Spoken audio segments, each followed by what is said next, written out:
أشهد أن محمدًا رسول الله. Examine some of the ayat of the Quran. Now this is as important as our salah. It's a commandment from Allah. It is not what our culture will dictate for us when we leave this world. And this is the height of our iman in Allah, that He is the one that provided this wealth for us, and He is the one that will dictate how this wealth will pass on after we leave this world.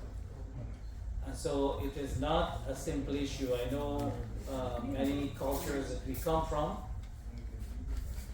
that we play a blind eye and let cultural practices overtake our judgment when we die and leave this world. And I will tell you, I've had cases, very religious people, very religious, knowledgeable people, that they died and they did not have this discussion with their family about what happens with my wealth if I were to die tomorrow. And all of you need to ask yourself that question, because people do die tomorrow and nothing is left behind. What happens? No discussion. Sometimes people don't even know what they own. In one of those cases, I will open up my discussion with that, so you will know how difficult that is. When this person died, nothing was left. He had maybe $5 to $6 million in business and cash and wealth. With his property, with his business, with everything put together, he had roughly between $5 to $6 million. So after a month or so, one of the sisters decided, there were 4 daughters, 1 son and a wife. And one of the sisters asked, because her husband knew Islamic law, that it has to be carried out. You know what they said to that sister? You are greedy. For her haqq that Allah has given to her, the response was, you are greedy. 1 year passed, 2 year passed, 5 year passed, and the sister asked, well, 5 year passed, we need to do something. They say, okay, you get $40,000 and you go. Well, anybody get $40,000, they will be happy, as opposed to nothing at that point. 10 years pass, 15 years pass, 17 years. Then they decide to call and find out what they can do at this point in time. By that time, the business collapsed. You can imagine 17 years has passed. The deceased brother, after he died, he claimed, my brother owed me $120,000. No documentation, they write a check, $120,000.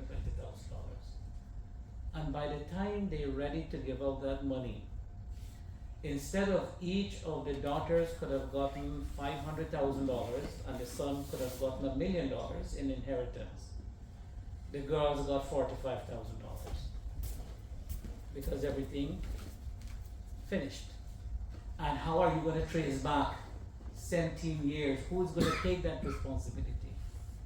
So I'm saying to you, it is your own children who are in danger, your own family who are in danger, and your children who are supposed to inherit your wealth, your own relatives, your parents and your brothers will deprive them of what Allah has given to them. So it is for your interest, your children's interest, to do what we are about to do.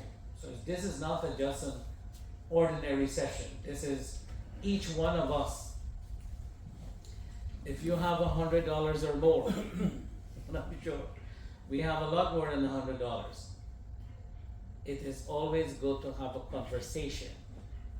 And sometimes include your relatives. Look, if I die, I learned from a session that I had at Brother Firaz's house. I have a session there, and I learned that this is a command of Allah. And if I were to violate this command, and any one of you violate this command, we will see what chapter 4 verse 13 says, and chapter 4 verse 14 what it says. Then we will know how severe this is. So this is not to scare any one of us. But Allah's hukum cannot be replaced by our feelings, our customs, our culture, whatever we feel like doing. Allah's hukum cannot be replaced by that. So we will begin. And a quick outline. This knowledge is called Ilm al-Fara'id, and we will talk about the importance of Fara'id from the Quran and Sunnah. And we will start with the Sunnah first, because the Quran is one, and I will make it very interactive, so don't think it's not a lecture. And there is a difference between a few things: what is irs, what is wasiyah, what is hiba. But these are all transactions that we do and how we should do them. Who gets fixed portion, who gets unfixed portion? What are some of the prerequisite or condition for inheritance? And there is the evidence that we can do 1/3 of our wealth as a will. How to make that 1/3 wealth? And then those who can inherit from male and female relatives. So this is what we are going to embark on. It may take, I'll try to do it in maximum in 3 weeks, because I do have some travels coming up, so maybe next week. I think I'm free next week, and 1 more week. This subject we study 3 sessions per week, 1 hour, for an entire year in the final year of our college in Medina. So all of that I'm going to compress and bring it down so that you understand the general thing. If you have specific concerns, I can always meet you somewhere or talk to you, and we can take it from there. 1 or 2 brothers have already contacted, and we have sorted out some of their issues. And I'm sure many of you have issues, not your own issues, but maybe your parents or grandparents' issues that are still pending, like that 17-year situation that was pending for 17 years. So Ilm al-Fara'id, in Sharia there is a discipline or a subject called Ilm al-Fara'id.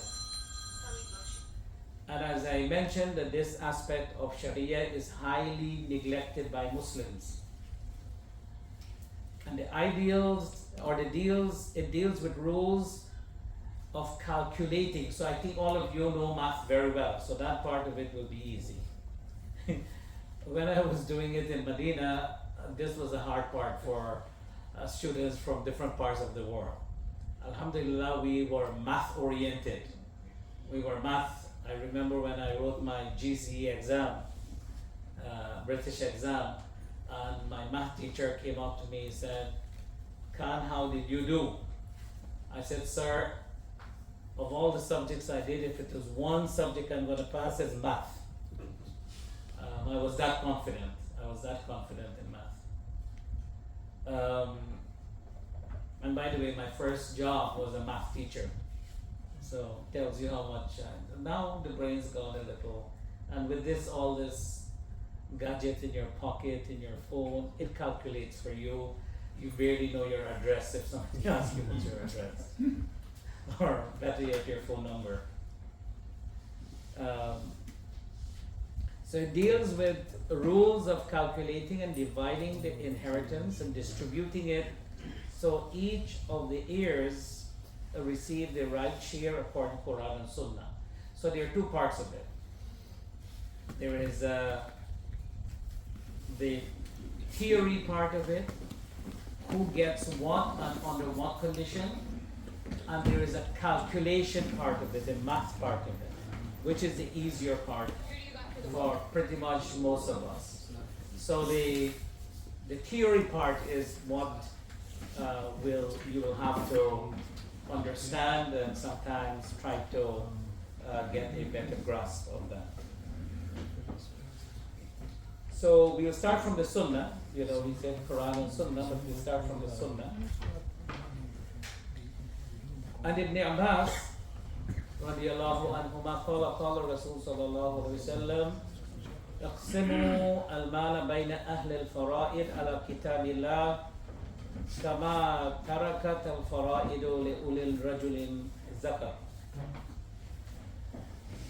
Divide the wealth among the heirs with prescribed portions, prescribed shares, according to Allah's book. Whatever remains after that, it is for the male person who is nearest to the deceased. You get that point? Who do you think is the nearest to the deceased? Anybody? Son. Your son is the nearest person according to your inheritance, not according to your emotion. Emotion will be your parents. But in terms of the haqq, is your son. So divide the wealth among the heirs with prescribed shares according to Allah's book. And whatever remains after that, it is for male person who is nearest to the deceased. So in other words, if you have your mother and your son, your mother will get 1/6 of that wealth, and we'll come to that. You will work it out. And after that, let's say you have brothers, you have brothers' children, you have sisters. The son gets the remainder. The son, he gets the remainder because he is the closest male relative. So he gets the remainder. As simple as that. It's a lot more complicated, but I'm just giving you one step at a time. And this hadith is reported by Imam Bukhari and Muslim. When you see this word agreed upon, it means it is a hadith that is reported by Imam Bukhari and Imam Muslim. And after the Quran, the most authentic information after the Quran is hadith that is reported by Imam Bukhari and Imam Muslim. So this, when it comes to its authenticity, it is of the highest. Writing a will, which we will come to later. Can I get some water? Sheikh, it's right. No, this is somebody's water, yeah. Oh. Under necessity, I will drink it. But yeah.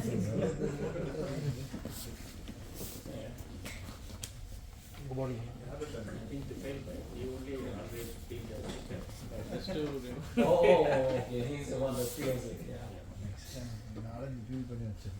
So writing a will, which we will come to later, maybe next week or so forth, is obligatory whenever a person owes rights and obligation to others. So if any one of you owe somebody money, please, if it's anything, write it. You know why?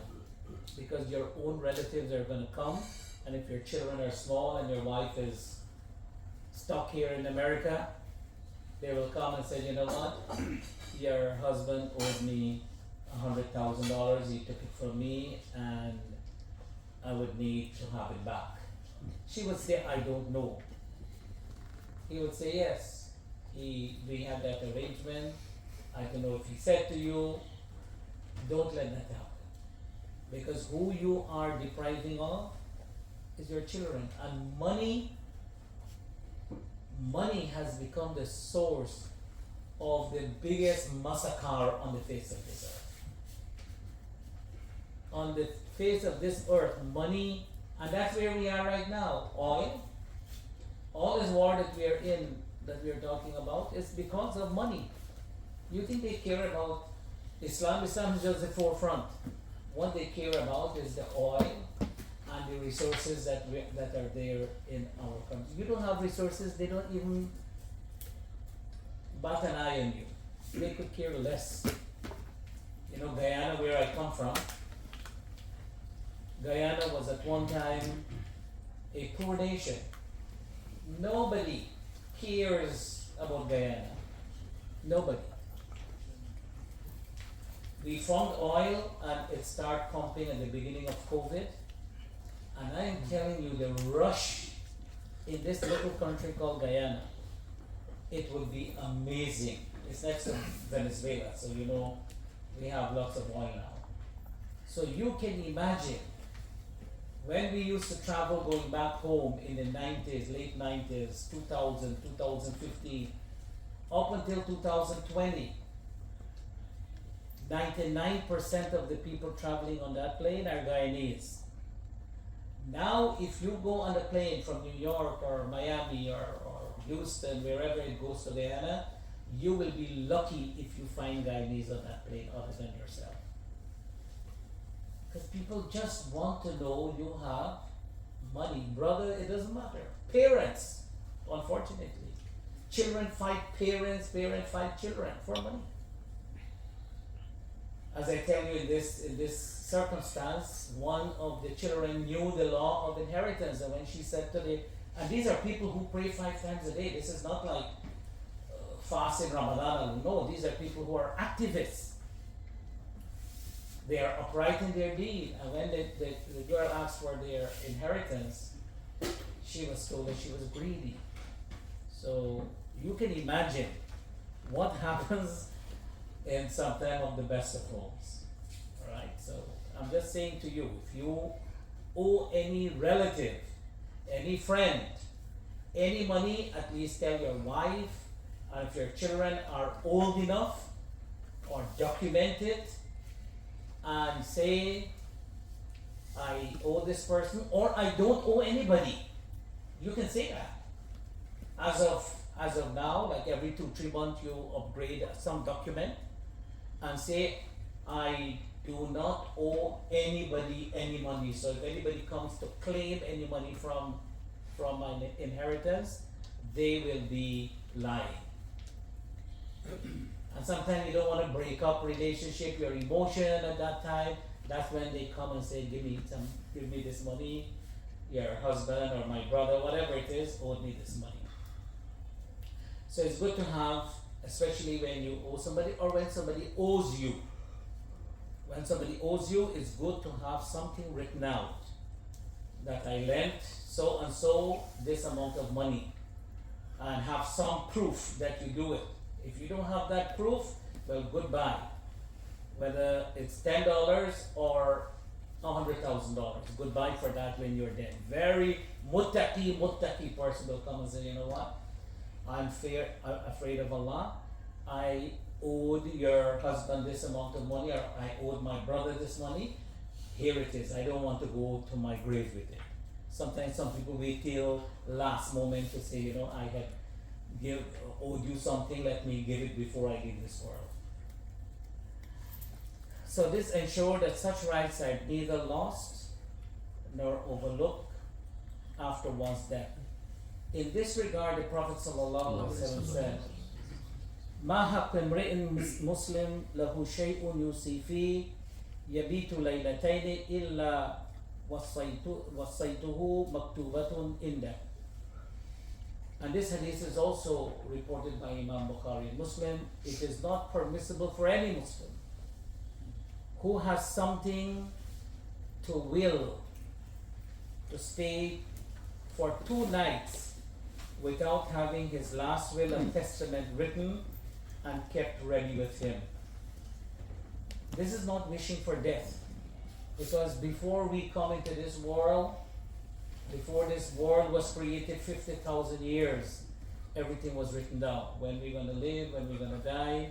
Then on the night of Qadr, Allah gives the angel, so many people will be born and so many people will be die at this time, at this day, at this hour, this minute, this second. So it's already done. Whether I say I want to die, I don't want to die, it's already written by Allah subhanahu wa ta'ala. Because I think there is a culture in the subcontinent that's, oh, don't say I'm gonna die. Nobody lives forever. Who lives forever? Anybody lives forever? So it is not permissible for you to have something. And again, I will talk about writing down that part, and especially living in America, what does that signify? The Prophet ﷺ also said, إِنَّ اللَّهَ تَصَدَّقَ عَلَيْكُمْ عِنْدَ وَفَاتِكُمْ بِثُلُثِ أَمْوَالِكُمْ زِيَادَةً لَكُمْ فِي أَعْمَالِكُمْ. And this hadith is reported by Ibn Majah, and it is a Sahih, it is a Hasan hadith. Hasan hadith means it is correct. It is a correct hadith. That Allah was being generous to you when He allowed you to give 1/3 of your wealth in charity when you die, to increase your good deeds. So what is the purpose of this 1/3 in the ayat that we're going to come and study? Is that Allah gives you the opportunity. Are you going to take it or not? Or you're going to say, no, I want my children to get off. And when children receive free money that they didn't work for, their wives, or beyond that, can waste it away. What do you get in your grave? Nothing. Because this is their right. When you die, this is their right. But you have up to 1/3 that you can say, when I die, I want to give this to this masjid for a well. I want to build well in Africa. I want to build well in India. I want to help orphans in India. I want to do. You can give up to, and as long as that wealth is being used for that purpose, guess what? You are in your grave. While wife and children only live a certain time and they will go if they remember you. As long as those institutions keep running and learning and they are teaching because you have given that wealth to that institution, Prophet ﷺ said, this is Allah's generosity that it will benefit you after you die. So that wealth that we have, it can make ease for us in addition. And when you go down in that grave, you see this American society is changing things around. When we, back home people cry for a long time. People cry 5 months, 6 months, a year, 2 years here. You'll be lucky if people remember you after 1 month. And the American thing is, oh, I'm talking about the non-Muslim. Oh, John died, and he wants us to be happy. He does not want us to cry. Come on, you're a beast. You don't want to cry because John left a lot of money for you to spree. From tomorrow you can go on spree. So if I cry, it will slow me down from spending John's money. So I put the blame now. John is gone to face his creator. I make excuse. He doesn't want us to cry. He wants us to celebrate his life. Don't you hear that at your workplace? They want to celebrate their life. Celebrate their life means have party and talk trash about John. Just in the name of talking about John, and you have party with liquor, this and that, and enjoy yourself. Muslims are getting close to that. To say, he doesn't want us to cry. Look, Some of us lose relatives. My mother died 48 years, and as big as the sheikh I am, if I sit by myself and I remember that funeral day, or I remember something about my mother, tears just flow out from your eyes. Tears just flow. And so, yes. So what I'm saying that this sadaqah of 1/3 of your wealth, up to 1/3, you can't give more than that. You can give less, or if you choose not to give any, you don't give any. So I have a question, sorry. Yes, yes. So if it's like wealth means you're talking about the cash and gold what we have, or you're talking about both the properties what we have? We'll come to that. We'll come to that. No, okay. This is just like opening up. Okay. But generally, you will have to say, I can give this piece of land if it is up to 1/3 of your wealth.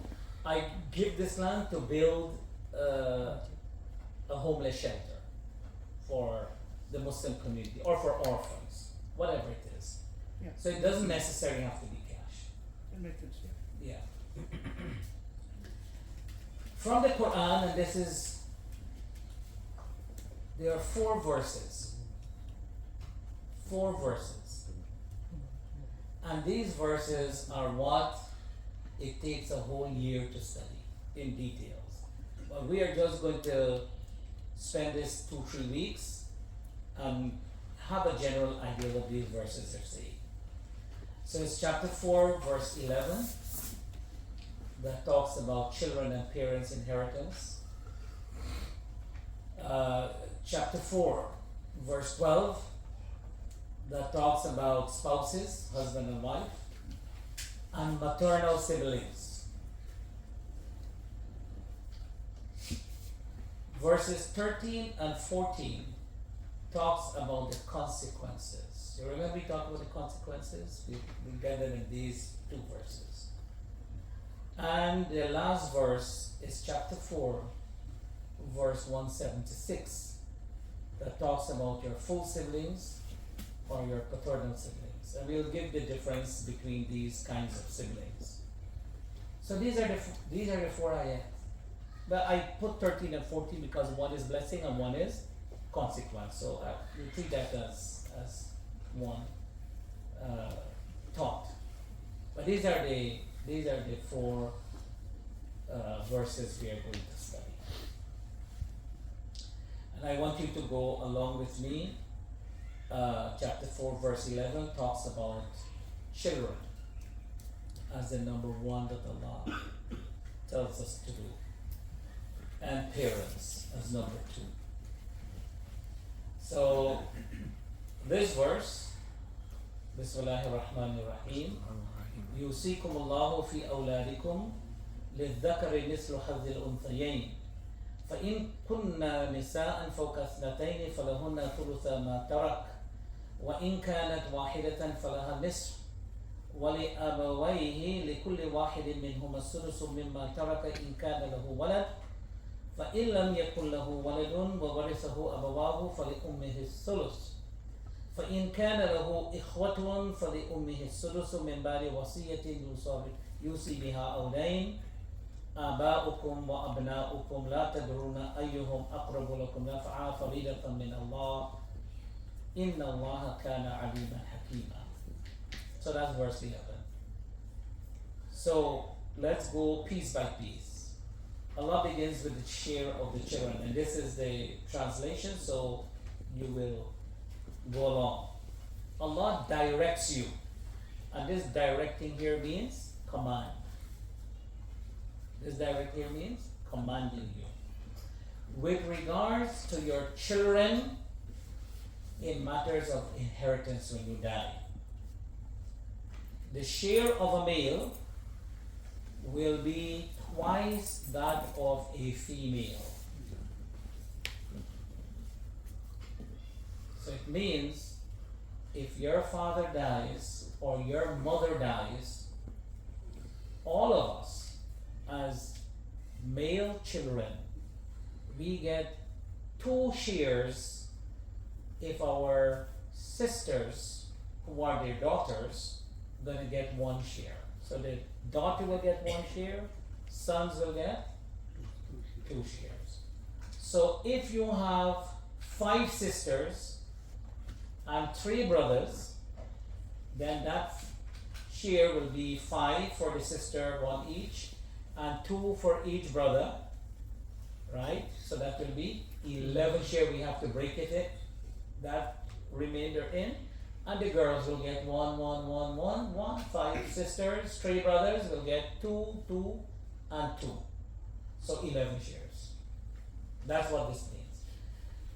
So you have to understand also that the more the people are in this equation, the less it becomes.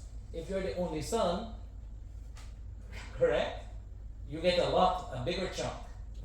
This is what we say in our Caribbean, less of the man, bigger the share, right? If all of us here have to eat from one piece of cake, we barely might just get a little spoon, correct?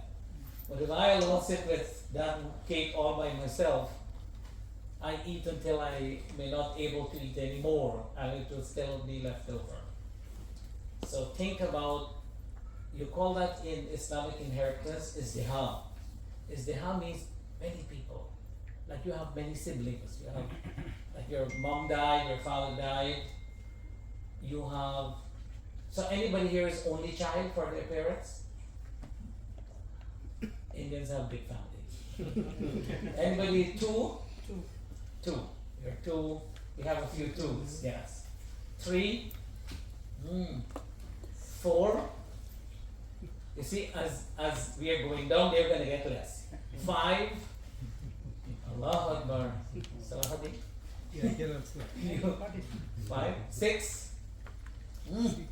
6, mashallah. 7. Oh, 6 is on the 7. 7. Brother Firaz by 7. Portion getting smaller. I should ask you how many wives, right? It doesn't matter. The father, Then you said 2, right? No? yeah, the father is the one who dies. So you're the children. So the mother can die or the father can die. You're the children of the deceased. What number we have? 6? 7? Oh, so we have a few 7. 8? 9? Anything more than 9? Inshallah, trying. Okay, so we have up to 7. So obviously, Sheikh, what about you, Sheikh? we are 7, but 4 died. And parents died too, so whatever they have is finished. So 3 shares. Yeah. So you find that yes, so those who are 2 will end up, if all of them die leaving $100,000, if all of your parents die leaving $100,000, those who are 2 of you will get what? 500 each. 50,000 each, right? 50,000. Come on, math people. If you are 7 people, you will get what? Just about 12,000, a few hundred, because 13 sevens will be 91, so just about 30,000, a few hundred. And Sheikh, you are saying considering all of them are boys. Yes, consider all our boys, even if they're girls. Remember, the more siblings you have, boys or girls, your share will also go down. But if there are 2 kids and one is girl and one is boy, then it will be 67 and 30. Yes, 67 and 33, correct. So Sheikh, if the spouse is there, she will get 1/8. Okay, not spouses yet. This is first step into the waters is children. So we come to that. Quick question. Yeah. This is a Sharia law where men get, to share, women get one. But sometimes the country itself support equal rights, equal priority. Okay, so they will go with that one. Okay, we need the same equal share as in men. In America there is. In India also now. India there. Yeah, so this is against Allah subhanahu wa ta'ala. And if they choose the hukum of Jahiliyyah over the hukum of Allah, guess what? You think they're gonna have barakah in that wealth? Absolutely no. no barakah because they are by dhul taking what does not belong to them. Alright? People are saying proudly, they have to follow the law of the land, otherwise you are jahil. That's what people are saying. Yeah, but there are ways to bypass that. Ma'am, one question. Why Allah says male will get the 2 shares, the female will get the 1 share? Yeah, so I thought you would be happy that you have 2 shares. Yeah, this is a general question you get in this American environment. First and foremost, I would say this is Allah's hukum. Why and why not is not an answer or a question we should ask Allah. Why don't we eat pork? It's not why and why not. Allah made certain things prohibited, some things lawful to test us. So the why and why not is the right of Allah. So that's first and foremost. Secondly, when you look at the hikmah behind that, so there is ulama put some thoughts into it. But the first thing should be this is the hukm of Allah. And Allah أَلَا يَعْلَمُ مَنْ خَلَقَ وَهُوَ اللَّطِيفُ الْخَبِيرُ. Does the one who created human being not know best about them? Okay. Men have a lot more responsibility. Men, their responsibility is to take care of their wife, to take care of their children, to take care of their parents if they are old and they cannot do things. Women do not have to take care of anything. So this is actually extra money on her, in her purse. She does not have to take care of family. In our culture, yes, women are kind. They are brought up that way, that whatever we have we share, that kind of thing. But they don't have to take care of the family.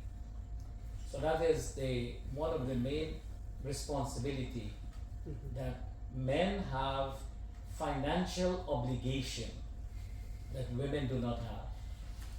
And so her one portion will be enough for her to buy whatever she needs for herself, whereas the man, a lot of what he has is spent on her and on others. He's expecting for his wife. Eh? He's expecting for his wife money. So in some cases, right? Some cases, the male they prefer to give back to their sister based on their conditions, We'll come to right? that. We'll come to that. We'll come to that. So Sheikh, follow-up question. So Yeah. if a father has a daughter and a son, and the son is abusive, but the daughter takes care of the father, when he dies, they still have to follow the Sharia and Yes, follow but the he faith. can do certain things before, Okay. which we will come to. You remember I said there's 3 things: Hiba, Wasiya. Wasiya, and Irth. So we can talk about that. Yeah. If there's a 2 sons, one son was dead, so it go to his spouse. No. At the time of the death of the parents, you have to be alive to inherit. So both sons have to be alive at the death of the parents. If the father wants to give the daughter-in-law something because she lives with their son, he has to do that either in the will, or he can give her a gift while she's alive, while he's alive. So there are ways of doing it. Yeah. But he does not inherit if he's dead. Even if he has children. Even if he has children. Because that one son takes all. You are closer to your father than the grandchildren to the father, although he likes the grandchildren more. That's a reality, right? Many people say they prefer to have their grandchildren before their children. It's a little hard to do. If they are only females, they are only females, so no son. 2 or more. So you have 2 daughters, 3 daughters, 5 daughters, 2 or more, and there is no son. Their share is 2/3 of the inheritance. So your daughters will get 67% if they're 2 or more. So the more sisters there is for that 2/3, again they will get a smaller piece of that 2/3, but they will share it 2/3. So you have to calculate how much is 2/3, and you get this, you get that, you get that. It's equal for all of them. If there is only one daughter, so this deceased died, it could be the mother died or the father died, and there is only one daughter, she will get a half of the wealth. She will get a half of the wealth. Whereas if it was a son, he would have gotten everything. Okay. So far so good? Yeah. So remember, these are conditions. These are conditions. Everything has condition here. You can't just out of the blues, you get it. These are conditions. Yeah. You said if you only one daughter, she's getting half, right? So remaining half. We still have a lot of journey yet to go. The journey has just begun. Remaining after Bilal Bhai. Yeah. Don't think it will go in the thin air or goes in the Ganges River. One of the hadith I hear that Rasulullah came one of the Sahabi. He is in the situation of the last moment, right? Yes. So he is only one daughter. That time he wanted to give the entire money to the charity. That Rasulullah saying, no, you cannot do that. So then he said 50% I can give for charity. That also Rasulullah denied that one. Finally he said you can give only 1/3 of charity, remaining you can give for the daughter. At that time he's going for a 2/3 of for daughter and 1/3 of his charity, right? Yes. And it's, This was before these ayats came down to tell you that now this is the stipulation. okay. Yeah. So we started talking about children first as like the first step, but the hadith which is Muttafaqun alayh, I think, or the one before that from Ibn Majah, which is like a third can be given to charity. Does the breakdown start from the third there? Or Yeah, that third we're coming to talk about that third. Yeah. I have one question. Yeah. So initially you mentioned the nearest male relative, right? So if the daughter have a son and Daughters' children do not inherit. okay. Her son has his blood from the father's side to inherit. Yeah. So you said that that situation happened before and the 50% happened after that. This ayah here came after that. But this is what streamlined. Yes. The ayah continues. So I just break them down into pieces. So the ayah continues. As for the parents of the deceased,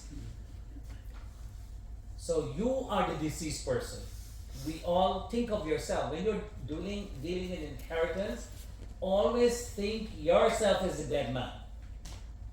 So your mother and your father, each of them will have 1/6 of the inheritance if he leaves offspring. And offspring here means your son, your son, your son's daughter, okay, your daughter, not her children. Alright? So as for the parents of the deceased, each, so if you die right now and your mother and your father is alive, your mother will get 1/6, your father will get 1/6 of your wealth. Alright? So they're not left out. And sometimes their 1/6 can be more than what your children can get. Why? Because if you have many children, you only have one father and one mother. They're 1/6, 1/6. And you have 8 children, their portion will end up less than your parents. What do you want your family? Yeah, so that one, we are coming to the one parent. Sheikh, one question. Yeah. Now, if I have one son, my parents is alive, okay, and if I die, you said at the beginning that all 100% will go to the son. If he is the only person that is there. No, after it's given to the heirs, then everything goes to the son. So yes. First I have to give to parent. Yes. I mean, it has No. Don't think of it this way. That is a structure you have to put. These are portions and with conditions. So we have not covered all the steps yet. We are still going through the steps as of yet. I said you can give your son, if all you leave in this world is one son, he gets 100% of your wealth. It means no parents, no brother, not brother, but no daughter, just this one son or set of sons, they all will inherit 100% of your wealth. Yeah. So, to your question, as per Imam, if parents are alive, they should get 1/60. Yes. So 1/6 will go to them first, To then the- the rest Each will of go to them. the son. Each of Yes. them. Parents. Atta to 1/6, Amma to 1/6. Parent or which parent? Yeah, the deceased parents. Who is dead here? You. So how about You are dead. You are the dead man. wife parent or parent? Listen, you are the dead man. Your mother, your father. Pay attention, so we don't have to repeat. You are the deceased person. Your mother, your father will inherit that. For your wife, her mother and her father will inherit from her if she dies. So in-laws here are not part of this equation. Actually, you are not accountable for what the parents do with their inheritance. Will they You're give not back- accountable for anybody. For This is their haq. For parents, brother, sister, they don't. But are we talking about that? We just boarded this ship and we are sitting down. And you are asking the captain 101 question and you want us to finish all of this in 2 years. Just to remove ambiguity, this only applies if your relatives or whoever is going to benefit from you are Muslim. Yes, Yeah. they have to be Muslims. My situation is a bit unique. Your situation is The unique. question section we can have after for that. Maybe question section. Question section we can have we can ask. later. Next We week. only started. I don't want to you to ask questions ahead of the jump in front of the bullet. Don't do I'm that. asking following question the brother asked, right? But if the parents willing to give or make a will, he can get it, right? Yes, that He's going to that cover. is not under discussion now. That's a different discussion. Let's go with the discussion that we have. The discussion that we have is that if for your children, because all of these ayat have to be taken together. Okay, all of these ayat have to be taken together. We are just going through piece by piece, and then we will have to put all together when you die. If all these people are alive, who will inherit? All right. So right now the condition is if you leave children, don't think about the hadith as of yet. Think about this ayat that if you have children, male get twice as much as female. Is that difficult to understand? No. If you have daughters alone, 2 or more, they get 2/3. Forget about what happens to the other 1/3 for now. If they are 1, they get a half. Again, forget what happens with the other half. Parents, if they decease, as for the parents of the deceased, so you are the dead man. Your mother who gave birth to you and your father by whose sperm you are born, not biologic, not a adopted mother, or half of this American here are in adopted homes and so forth, or you adopt some child, and so they can get from the wasiyah. Not when we say father, the father who's sometimes if you have to biological father, if you have to do DNA test sometimes to prove that, that's all well and good. And so each one of them will get 1/6 if he leaves offspring. So there the offspring will be children and male Sons and daughters. coming through your male. Yes. If there is no offspring and the parents are the only heirs, so many people they didn't marry, and so they have their mother and their father. The mother will get a third. She gets a third. If there is you don't have any children, we don't talk about spouse yet. We just say you don't have any offspring. Then your parents, the mother gets 1/3. Again, you will ask what happens to the father, what happens to the 2/3. He will get it. That he's the nearest male relative. Okay? However, if the deceased had siblings, the mother, we're still talking about the parents. So a combination of brothers and sisters will affect the mother share, not the father share. If the deceased has siblings, the mother will receive 1/6 after the payment of any will or debt that you may owe. The mother will get 1/6. So though they're not going to inherit from you, your brothers, you are the dead man. Your brother and your sister will not inherit from you if the deceased has combination of siblings. The mother will be reduced because of that. So she will not get 1/3 anymore. She will get 1/6. In any of these cases, the debt needs to be paid off first before the. Yeah, so this is what this is saying. After the payment of any will.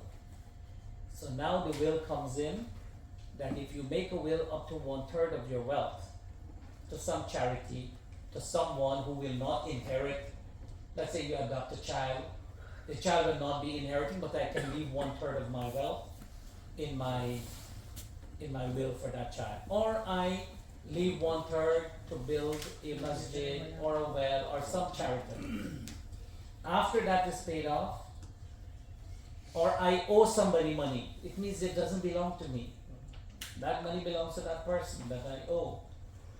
And that is taken out, that is, then the mother will get this 1/6, and all of these will have taken their rightful position, with the male get twice as much as female, daughter will get 2/3 if they're 2 and more, the other daughter will get a half if she's alone, parents will get 1/6. After, each one is after the debt is paid off or your will is given out. So what remains is what. Now, we are not going to question how you calculate that as a payment.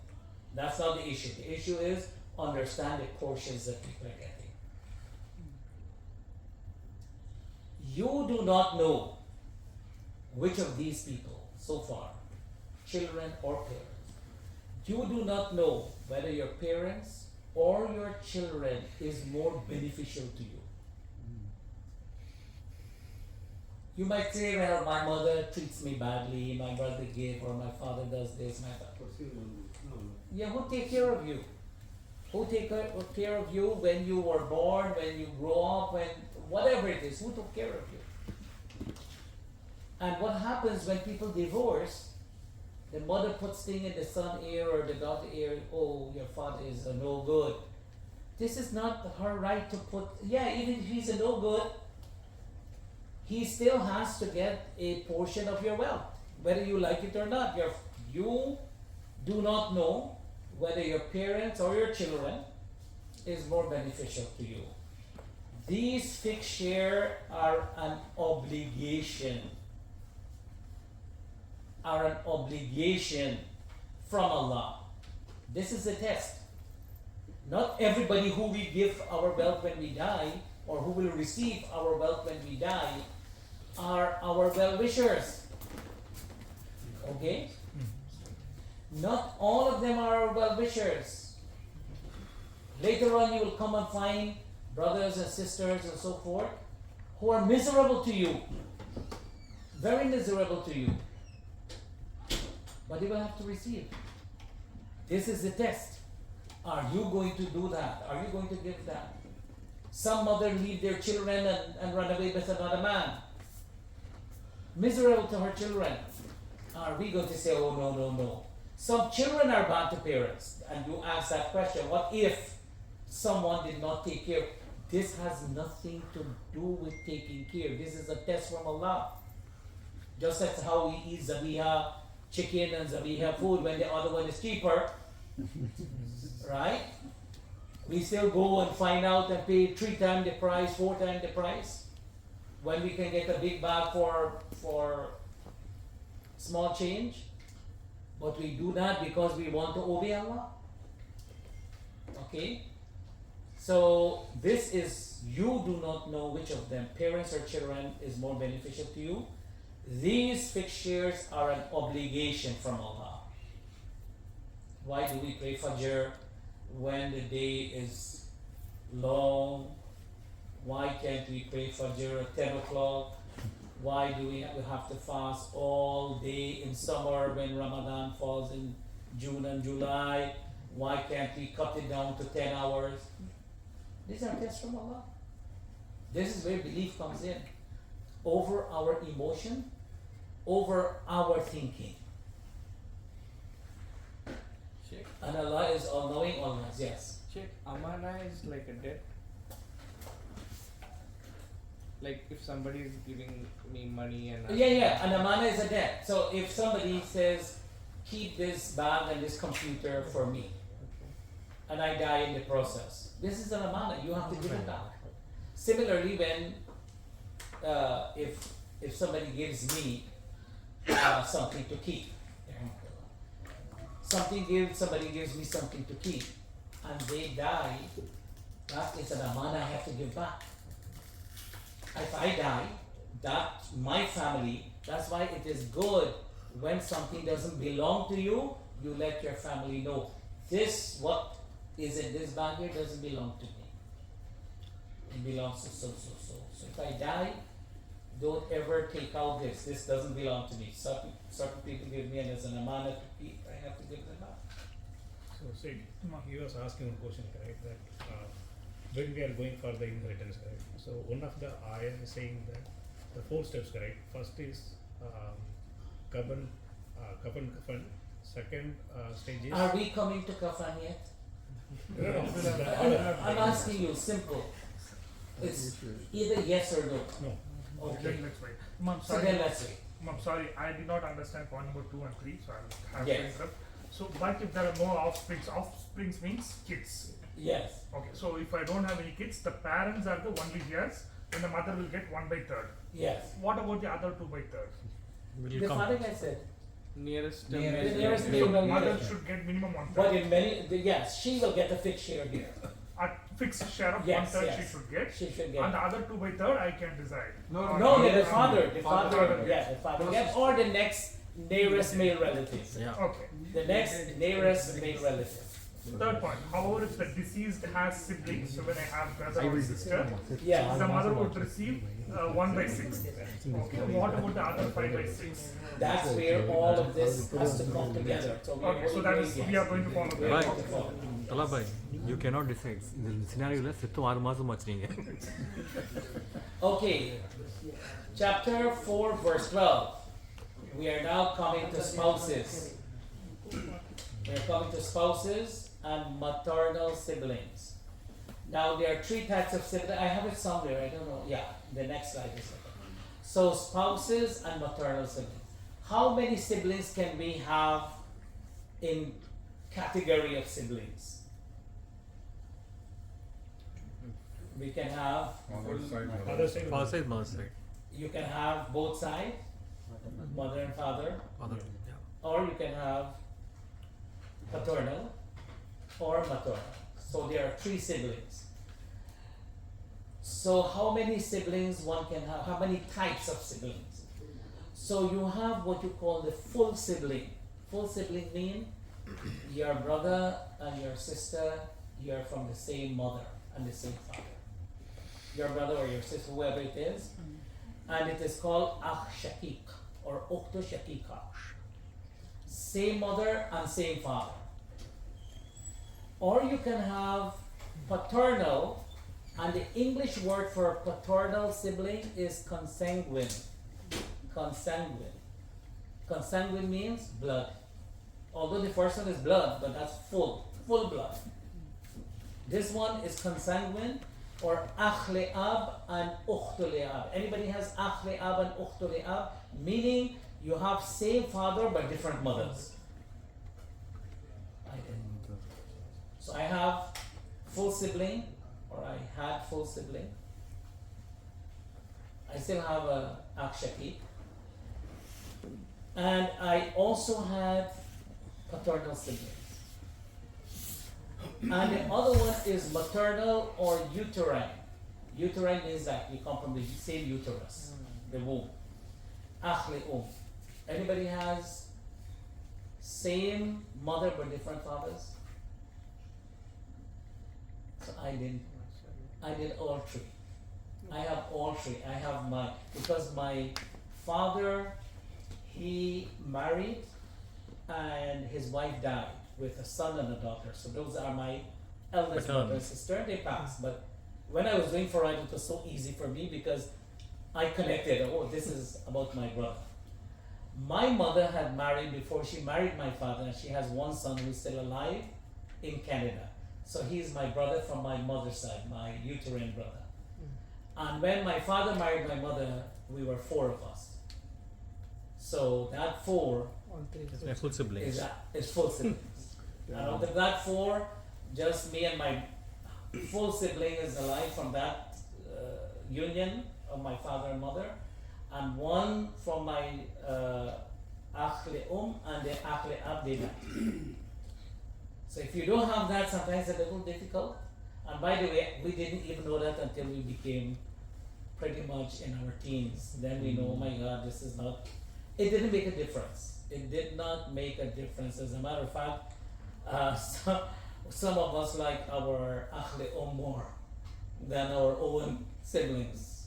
You know, so we didn't know the difference. We did not know the difference in that. Yeah, normally in India we don't have, culturally still we follow one Different wife, siblings. one husband, right? So This is still 1 wife, 1 husband, but they died. okay. Died and he left. Married. And he remarried my They mother. don't marry normally. Culturally, Oh, so they don't marry back. Yeah, That's it. mostly. Like now it's changed. That's Now it is changing. That's changing. Okay, I know it's 10 o'clock. What are your thoughts? What are your questions, sir? I said it's 10 o'clock now. You want us to close off and continue now that we kind of clear a lot of air? Sunny sir.